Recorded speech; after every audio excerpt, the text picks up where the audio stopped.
Hello there, it's me, Chase, and I just thought I would take some time here to give a little update, I guess, on the state of my writing.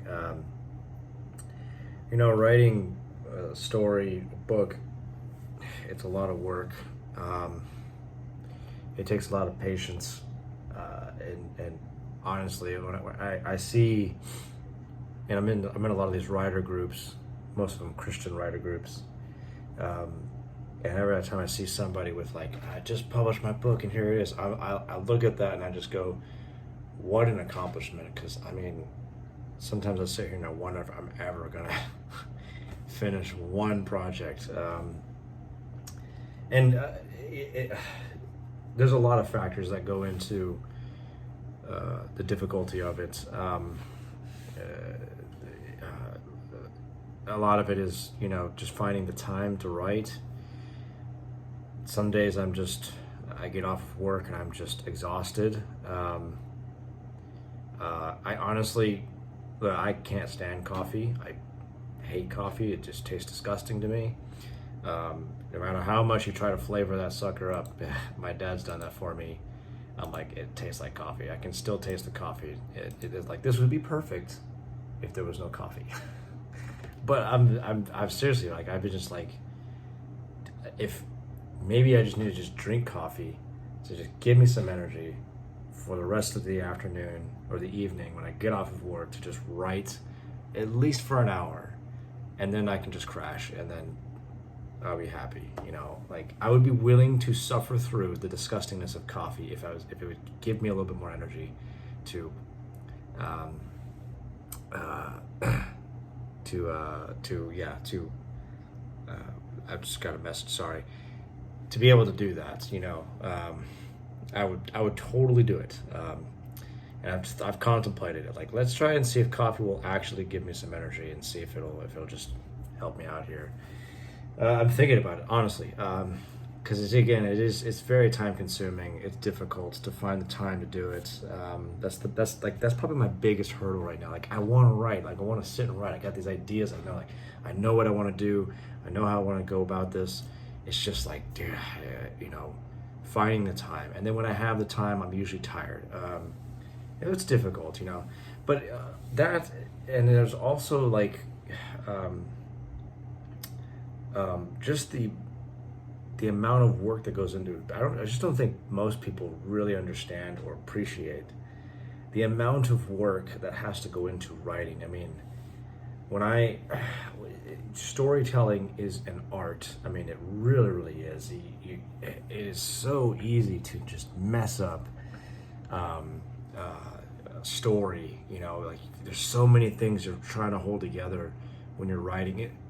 That is, of course, assuming you're trying to write a good story. I mean, there's stuff out there right now that's just preaching at you, and they're not really trying to tell a story. They're just trying to, they may think that they are, but they're really trying to, they have, particular idea. What happens with a lot of writing today, hate to use the term woke, but what happens with a lot of these people is they have a particular idea, girl power, for instance, which is fine. Like I have no problem with anything. I love strong female characters, but the problem is they get focused in on that concept that the rest of the story doesn't matter. They're just trying to tell that all they want to do is, we want a strong chick who can fight and blah blah blah blah. And if you have too much emphasis on that, then you're not really telling a good story. I think the recent Blue Eye Samurai is a great example of excellent storytelling. Like they have a strong female character. She's an amazing character, very compelling character. You're rooting for her. You understand her flaws. You understand her brokenness. And they still didn't forget about the story. The story is still really important, So that's good stuff. But anyways. So, you're trying to, you have this idea, but the idea cannot, like, it can't be this singular idea that you just tunnel vision on, which causes you to forget about the other elements of like setup, execution, payoff, that kind of stuff. all these plot elements that are really important to a story. Like there's just so much that goes into it. It's tons and tons of work. That all being said, right now, in the recent months, I had to completely pull Master of Gears off of publication. I had to completely do it with working with my editor, who's been great. She's been way too good to me. Very patient with me, but we've talked about several things, and going through a lot of it, and a lot of the feedback she's given me has just convinced me, and a lot of the feedback I'm getting from one of my beta readers convinced me. Not only did I need to pull the book because it was not ready, but I need to rewrite, in essence, the first chapter. And sometimes rewriting the very first chapter is going to cause conflict with the rest of the book that you have to tweak, Like that's how much care I'm trying to put in. Like that's how much I'm trying to be so careful. That just changing it, the first chapter is like, it's different, but it's the same kind of idea originally, but it's different. But even that, has impacts on the rest of the book. And so I have to go through and adjust everything according to just that chapter. Like that's how much care, at least that I try to put into it. Like I want everything to be consistent. I want to be as consistent as I possibly can, fill up as many plot holes as I possibly can, everything to flow properly and naturally in the story. All of that's really, really important to me, and that you're interested in the character's journey. These things are so important to me. It is, I've emphasized it to my author, my editor numerous times. Like it is priority for me to make sure that the characters in these books are characters that you will remember and you will enjoy, and you want to see their story unfold. It's so important. I've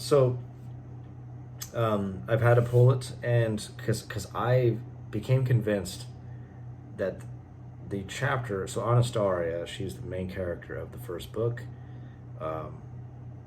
and I became sort of convinced, I kind of had this little bit of an epiphany about a month or so ago, that the first chapter, which introduces her, right, is underwhelming. It doesn't do a good job of introducing her and who she actually is. When I look back now, I'm like, man, this chapter's kind of boring. It's just kind of, like at that time when I was writing it, I had ideas. Like I understood in a certain sense character flaws and character introduction, but I just didn't know how to execute it properly. And now I'm thinking, especially with my editor, she told me that what you need to do with Anastaria is you need to bring out her flaws. You need to show, she told me, maybe have a moment where she has an outburst of anger. Something somebody does triggers her, and you see that part of her that's a little bit ugly, that she tries to suppress, but sometimes it comes out. And so I was like, oh yeah, that makes a lot of sense. And so that's kind of what I did. I changed chapter 1. So originally chapter 1 was Anastaria and Elimar, her sister, who's her adopted sister basically. Anastaria is adopted into the family. Elimar becomes her sort of stepsister, as it were. They're going on this hunt in their clan, their elvish clan, to find this creature that I completely made up. I just made it up. It's just called a Paragot. I wasn't even sure I was going to name it that. Ultimately I just gave it some random name. It's just whatever. But I guess it stuck. This Paragot creature that I had no idea what it looked like. I just kind of have just started sort of developing its appearance. It's kind of like a deer, but I think it's supposed to just be a little bit bigger, a bit more interesting looking antlers, and kind of bluish, but it's not like an obvious bluish color. Anyways, but it's like this rare creature that their clan hunts, and even though it looks kind of like a deer, it doesn't always behave exactly like one. You know, it's like it's a herbivore, but it's not like it will attack. You know, like it'll if it will defend itself. You know, it's not like most deer who just kind of run away. But anyways, so it's a hunting one of these and killing it and collecting its hide and some of its meat is like seen in the Elvish clan as a huge honor, and so some of the young warriors will attempt to hunt one. It's not, you know, you don't like gaining honor in this clan is like part of life there. Hunting paragots is not the only way to gain honor, but it's a big one, you know, and so when the story starts, that's kind of what it's like. So they both have this opportunity to find a paragot. And in chapter 1, it was just them hunting the paragot, and Anastaria kind of gets a little bit ahead, and because Anastaria is trying to prove herself in the clan that she has a special power. Even she's a master, or in other words, she's capable of magic. Not everybody in the story is capable of magic, but Anastaria is. Every single elf is. They're just born with the gift. But Anastaria has a particular a particular power, along with what she already has. That you don't really understand in the beginning of the story. And my editor I think she's kind of told me, you probably want to try and explain that to your readers. I intend to, but not immediately. It's kind of something because Anastaria herself doesn't really understand it fully. Nobody really does. And that's kind of the whole point. That you kind of learn it as the story unfolds, like what this power is. It's essentially called being a prime. Prime powers. She's has a special gift that hadn't been seen in centuries. And the elves, this elvish clan, which is kind of like almost like a Native American tribe kind of thing like that. It's kind of the way they sort of behave, sort of cut off, secluded from the world. They have Anastaria. They adopt Anastaria into the clan, and she is raised there after her mother dies. And her father is dead as well. So you know, she's adopted into the clan, and she has an adopted father whose name is Clordes, and Elimar is Clordes's real daughter. That's where Anastaria becomes part of their family. Anyways, so she is, because of her prime powers, Anastaria is treated in the Elvish clan as kind of like this relic that has to be protected.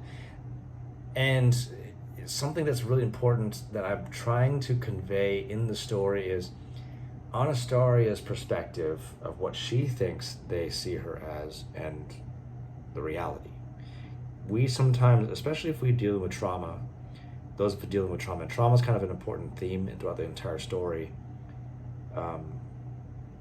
We tend to have perceptions of others and the way they view us that aren't always rational.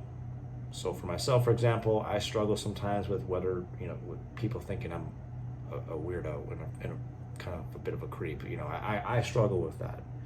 And that goes back to just kind of, you know, trauma in my own past, you know, and I just got to kind of, those are things I'm working on, you know. But honestly, like when you have some kinds of trauma, whatever it might be, you tend to project, like it comes from within yourself, this perspective of what you think others think of you, and that they think you're weird, you're an outcast, and all that kind of stuff. And it's a struggle, it's a fight.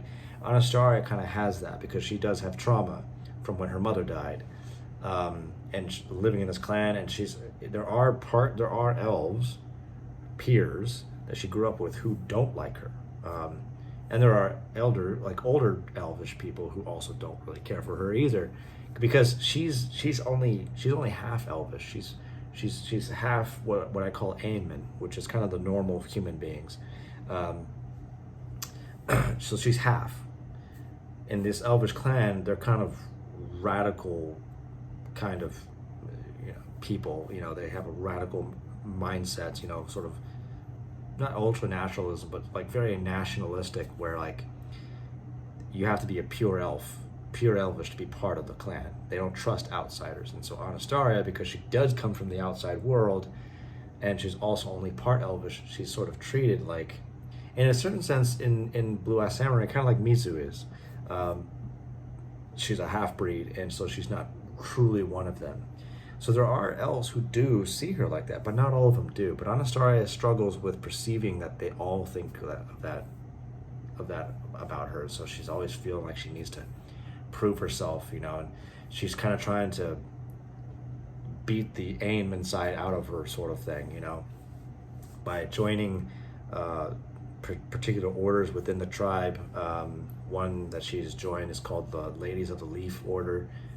Just kind of like a special set of elvish warriors, female warriors. But that's another side thing.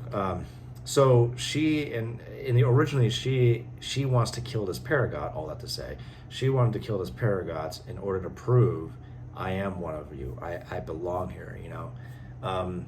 And ultimately it fails to do it. Elamar ends up killing it in order to save Anastaria, because Anastaria got reckless in her desire to kill it. She ends up going to try to get it by herself and then gets in trouble. Elamar has to save her. Elamar decides to try to give Anastaria the kill and lie about it, even though Elamar killed it. And Anastaria was like, no, we shouldn't do that. You're the one who got it, so we have to honor that. Elamar was like, no, it's fine. It's no big deal. We'll have you kill it. Anastaria, this is all the original, right? The original chapter 1.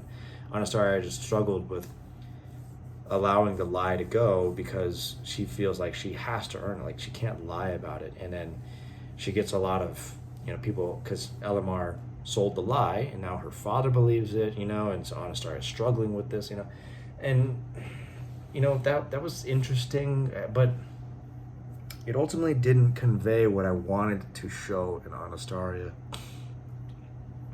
It just didn't work out very well. So I had this new idea that I thought would actually make it more interesting and more fun, and you see a little bit more of Anastaria. So it's the same premise. She's going on a hunt for the Paragot, but now it's not just Anastaria, it's other members of the clan who are also trying to hunt the creature.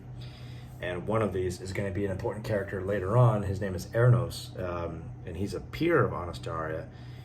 He is the son of one of the elders in her tribe. So in their tribe, I'm all over the place here, but in their tribe, so they have the tribe is the whole group, but within the tribe are like 4 clans, and those 4 clans live in 4 different villages, and each clan has an elder for the village, kind of thing like that. So Ernos is the son of one of those elders.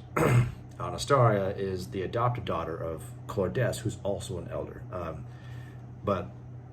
So Ernos' father, his name is Genades, and he is a well-respected elder, but he also is a little bit mischievous at the same time.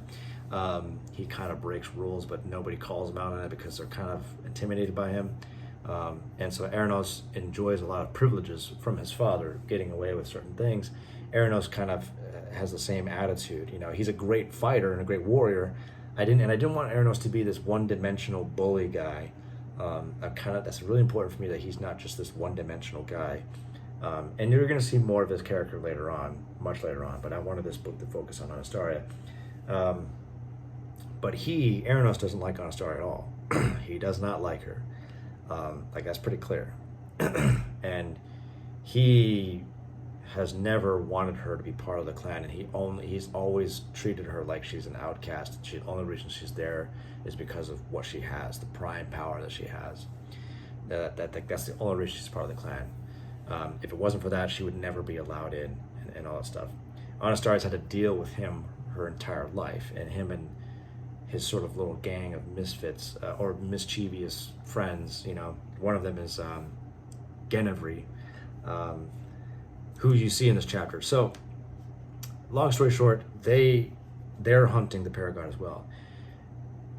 Ernos has, even though he's kind of like this, I don't want to say alpha male kind of guy, but he's got this leadership of this bully gang kind of thing. But embarrassingly enough to him, he's never killed a Paragots, and this is his chance to kill one. Well, I don't want to go through everything in the story, but the point is chapter 1 now, the new chapter 1 should show more of who Anastaria is.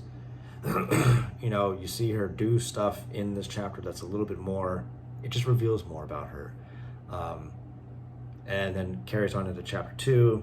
And chapter 2 has had to change a little bit. You know, there's still the Great Council of how to find the Black Priest, who's the ultimate bad guy, in kind of sort of thing. That's a whole nother story. But the point here is that I wanted to say, excuse me, what ultimately happens is Anastaria. So Anastaria, I made a prologue. I wrote a new prologue. And the prologue is sort of Anastaria's origin story, how she ended up with the elves. When she was a little girl, came over the mountains with her mother, and her mother is running away from this mysterious group of people called the Watchmen. And I was actually, I really appreciated my beta reader who read it, that she found it. She kind of noticed it. See, what I've been trying to do, and I hope it's working well, but I want the book to be one of those things where, like, you can read it again and you've catch something you didn't catch the first time when you read it. You know, like little tiny details that are just kind of snuck in there. They're not announced immediately, but you kind of see them, like, if you do a second read. But what she picked out that nobody else who's read it seemed to have, maybe they did, but they just didn't mention it. She told me, it's like, you know, this Watchmen group is very interesting. I'm fascinated by who they might be and why they want Anastaria. And I just mentioned to her, I was like, I'm glad you picked that up, because there's a scene in the prologue. They're only mentioned once, the Watchmen, but they become an important group later on, secret society kind of stuff like that. And yeah, it's part of the mystery is, why do they want Anastaria? What do they want with her? And what is their connection to the Black Priest, who was there the day that Anastaria and her mother were fleeing over the mountains into the Elvish land, who nearly caught her? Like, what does he want with her? You know, what do these people want with Anastaria? Obviously, because she's a prime, right? But you know, what does that mean, right? Yeah, that's kind of part of the mystery of the story. And so, but the prologue kind of ends with Anastaria being found by the elves and brought into the clan, and then it picks up in chapter 1, 15 years later.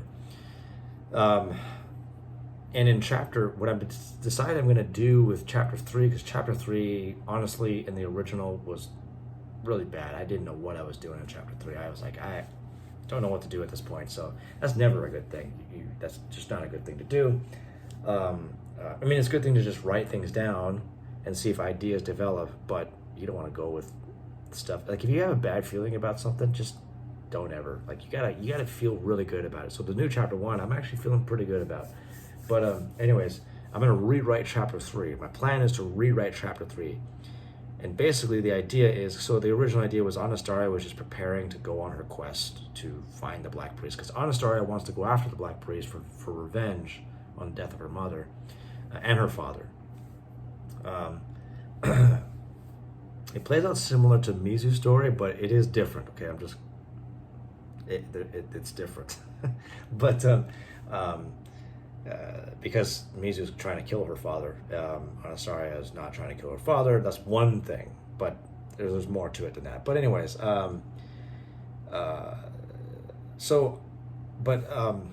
Anastaria, in those 15 years, she becomes kind of like a spy. So the elves of this valley would send spies over the mountains to kind of get a read of the land. Like, they're very cautious people, and so they try to get reads of the land around them, the Ainman people who they don't like, they don't trust around them, to see what they're up to, if anything's going on, for various reasons. One of them being the Black Priest, the mysterious figure of the Black Priest, who's been trying to infiltrate the lands since Anastaria has been part of their lands. So Anastaria has over time joined that spy organization. So she's been over the mountains a couple of times. It's not in the book, but it's sort of implied. The only difference is she's never been over the mountains on the area where she came from. She's always tried to avoid that area, and it's part of the trauma from her childhood, because her mother died in those mountains, and her mind sort of represses a lot of that. For like, sometimes trauma will do that to you. It will, especially as a child, you can kind of block out memories and stuff like that. So that's kind of what happens to her, and she's afraid to do that. So in chapter 3, what I'm going to do is, I was planning on doing this way later, but I'm actually going to do it in chapter 3. Chapter 3 is going to focus on Anastaria after her sister and the group that is sent out to go find the Black Priest. Anastaria, of course, wanted to go, but the clan wouldn't let her go because she's a prime. They're like, nope, you have to stay here. And so Anastaria is like angered by this, right? Because she wants to go. And she's tired of being treated like some kind of relic. She joined all these orders, fought in the trials and whatnot. She's done everything she could to prove herself that she's not just a relic that just needs to be constantly kept safe.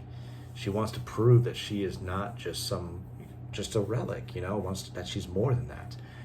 But in chapter 3, she kind of goes on her own reconnaissance or spy mission over the mountains, and she decides to brave because she wants answers. She wants answers to her mother's death, and the whole incident that happens that triggers the quest to go find the Black Priest, which you'll read in the book. It stirs up in her. So she was able to, for 15 years after the tragic event of losing her mother and father, she was able to, in those 15 years, to kind of sort of just eventually like put that behind herself. But when all this, the sort of the inciting incident happens, it triggers all of it again.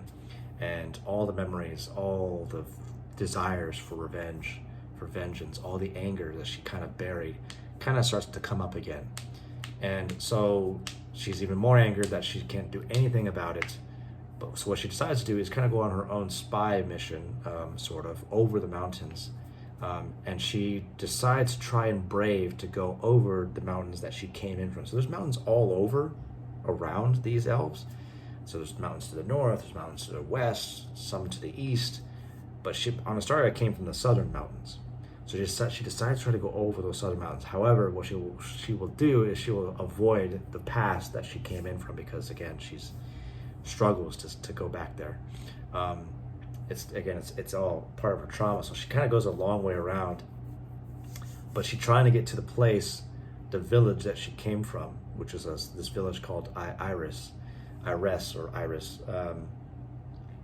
and just trying to see what she can learn. And in this chapter 3, she's going to question the elf who found her, whose name is Uramun, who becomes kind of like an uncle to her, sort of thing. He trains her, he actually teaches her, you'll see in the story, he teaches her some particular fight moves that he's never taught anybody else, partly because they're forbidden in the clan, because they come from Aemon territory. You're going to discover Uramun he's an uptight guy, but he's also a reasonable guy. He's actually got friends in the Aemon lands that most people don't know about. He keeps that to himself.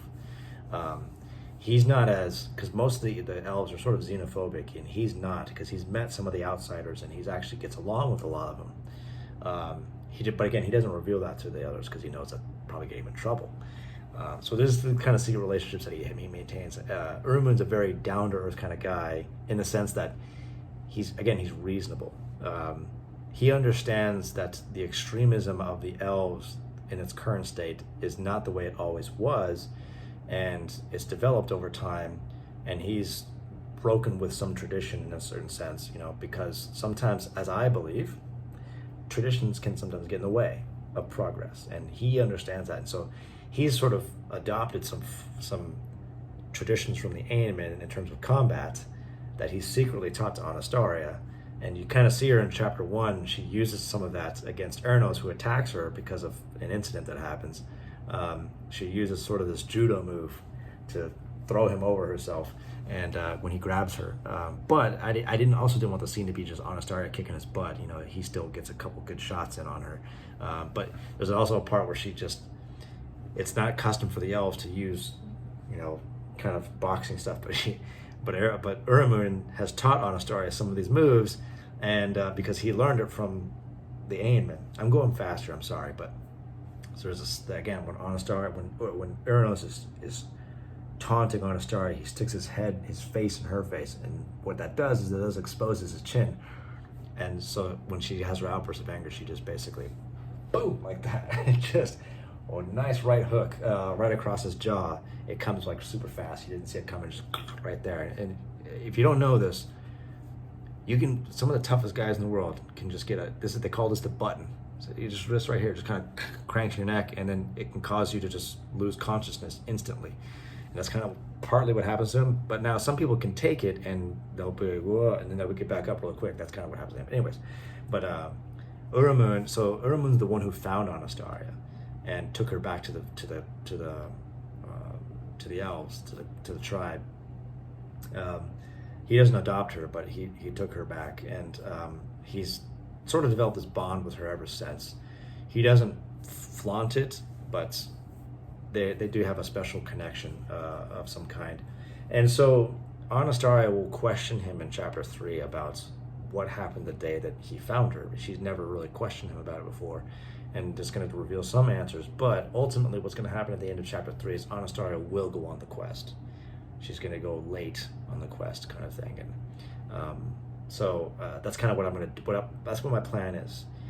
There's still going to be some things that I got to fix throughout the rest of the book, but that's kind of how the book begins. And I'm also thinking about doing this. I'm also thinking about breaking up the book into kind of 3 different acts, or parts. Like part 1 is Anastaria and the inciting incident while she's in the clan, and then part 2 would begin with Anastaria now going on the journey over the mountains into Aenmin lands to the place where she's sent by her elders to hopefully find information on this mysterious black priest who she saw as a little girl, who was interested in kind of capturing her, and who she believes is responsible for the death of her mother.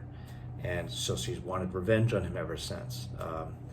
Again, so a lot of the stuff that I developed, this wasn't original, but my editor told me you need to have Anastaria connected to the main events of things, and originally I didn't have that, and that's going to make it difficult for readers to sympathize or empathize with Anastaria, because she's not really connected to the main inciting incidents, kind of thing like that. She originally was just going on the quest to find the black priest because she just thought it would be a cool way to prove to her clan anything, but there's nothing personal in it to her other than just wanting to prove herself to the clan. But having her origin story directly linked to this man, whoever he is, this mysterious character, you learn more about as the story, not in this book, but as the story progresses, because there's a series of books, you'll learn more about him and who he is. My editor knows pretty much everything about him, but you'll learn more about him.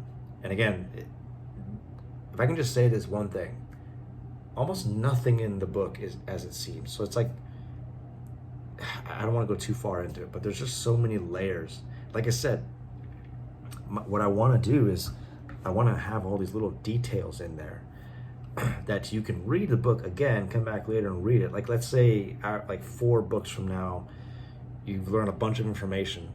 You can go back to book 1 and go, oh, I see all this stuff now. Right, that wow, it's kind of stuff like that, where you can read the story again with new information, right? It's almost like you're reading a whole new story. That's kind of what I would like to do. But again, like I said, adding these little details is really kind of important for me. And I don't want to announce them. I don't want to make them obvious that I'm adding this detail. I just want to throw it in there and see if you catch it. Maybe you don't catch it. Maybe in a second read you catch it. This, that, and the other thing. It's kind of what I'm going for.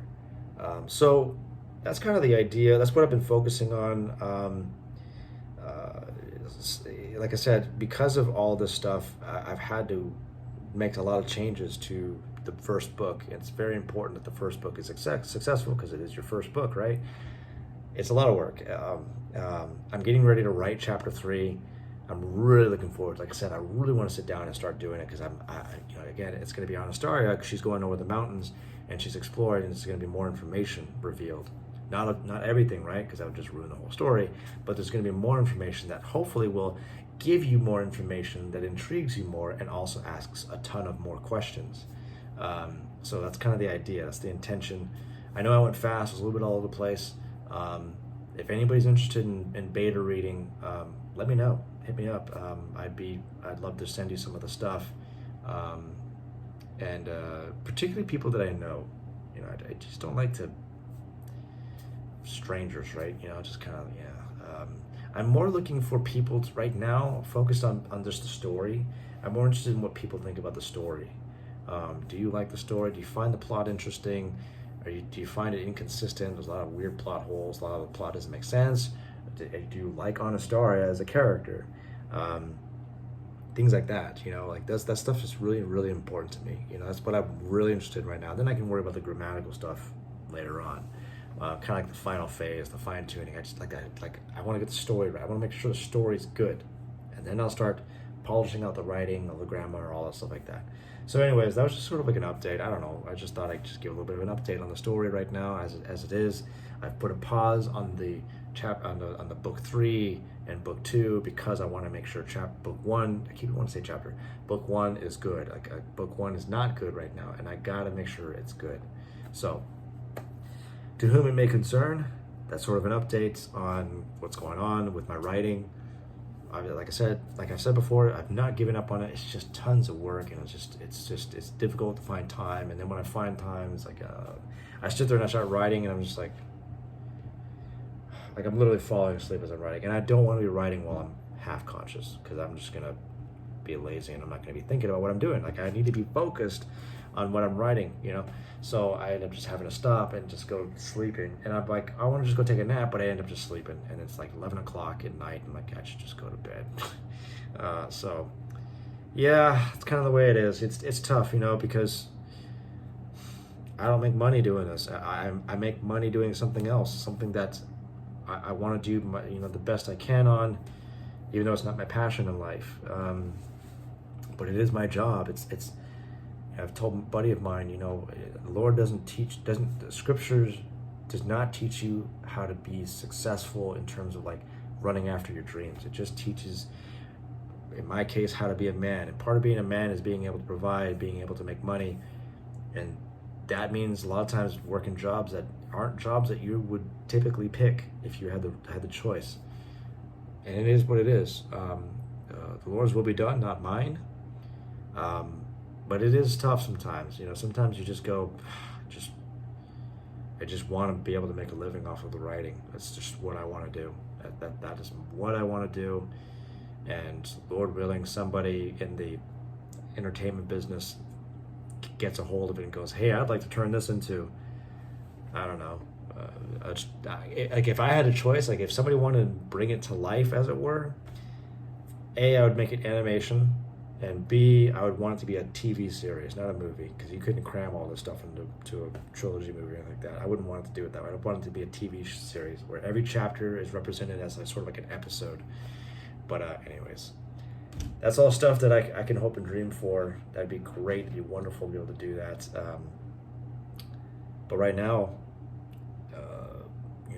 right now, I'm just not in a position to do that. Like I said, I don't make money in my writing. I make money with the job I have, and that's what I have to focus on.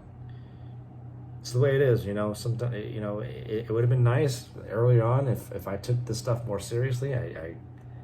I wasted many, many years, and it's part of the stuff I regret. I struggle with contemplating on the many, many years that I have wasted. And it's tough. It is tough to deal with that, but you can't just sit there and cry about it. You got to just get up and keep moving. So, anyways, there's that. And until next time, Soli Deo Gloria. God bless. Bye.